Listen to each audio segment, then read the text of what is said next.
Selamat berjumpa dalam Renungan Harian Katolik, Renungan MSC Provinsi Indonesia. Hari ini, hari Minggu, tanggal 26 Maret 2023, kita memasuki Pekan Prapaskah yang kelima. Pekan terakhir sebelum kita memasuki Pekan Suci.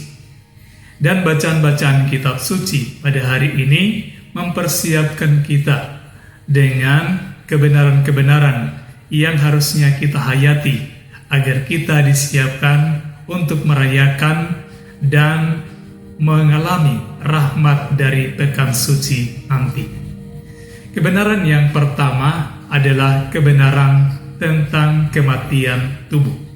Kita semua akan mengalami kematian tubuh, justru karena dosa-dosa kita. Dosalah yang menyebabkan kita mengalami kematian tubuh. Kalau kita tidak berdosa, maka ada kemungkinan kita tidak mengalami kematian tubuh.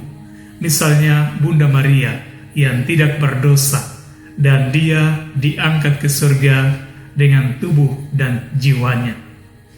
Kebenaran yang kedua adalah kebenaran tentang kuasa Kristus.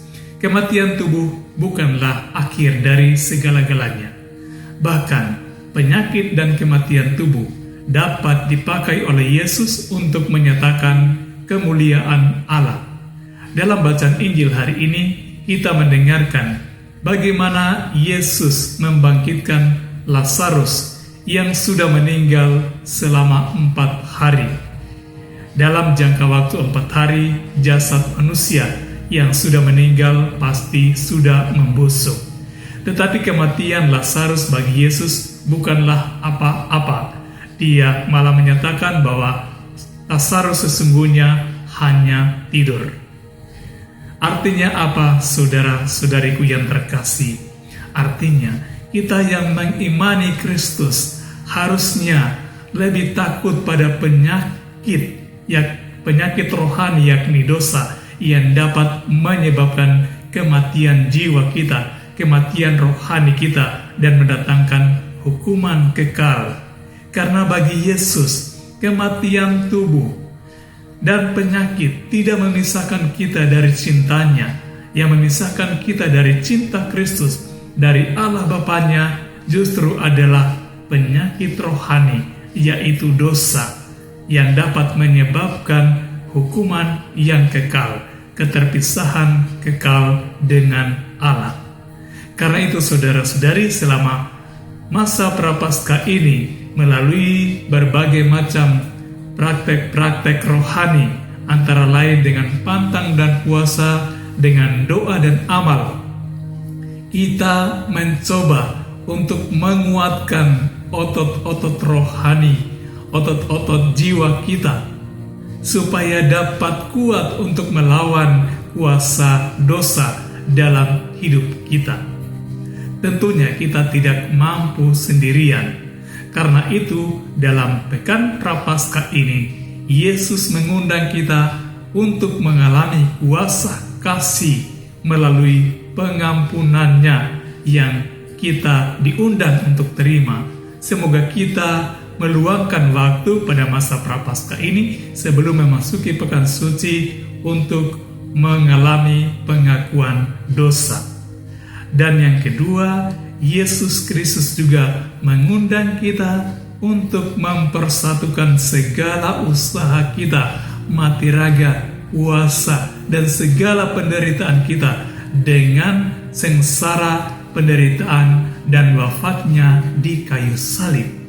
Agar dengan demikian kita juga dapat mengambil bagian dalam kebangkitannya. Kita mengambil bagian dalam buah-buah kebangkitan Kristus. Dan kebenaran yang ketiga adalah bahwa Roh Allah memiliki kuasa untuk membangkitkan baik roh, baik jiwa maupun tubuh manusia. Roh Allah memiliki kuasa untuk memberikan keselamatan bagi kita, baik di akhir dunia nanti berupa keselamatan kekal maupun keselamatan selagi kita masih hidup di atas dunia ini.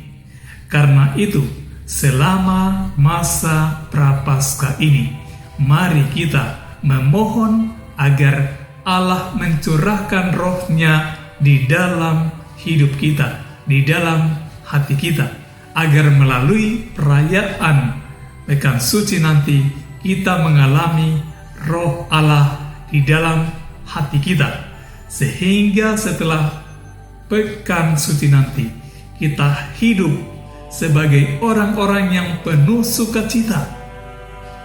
Orang-orang yang penuh sukacita karena diselamatkan. Sebagai orang-orang yang hidup dalam sukacita kebangkitan Kristus. Hidup sebagai orang-orang yang baru, yang tidak berada di bawah ketakutan dan bayang-bayang maut.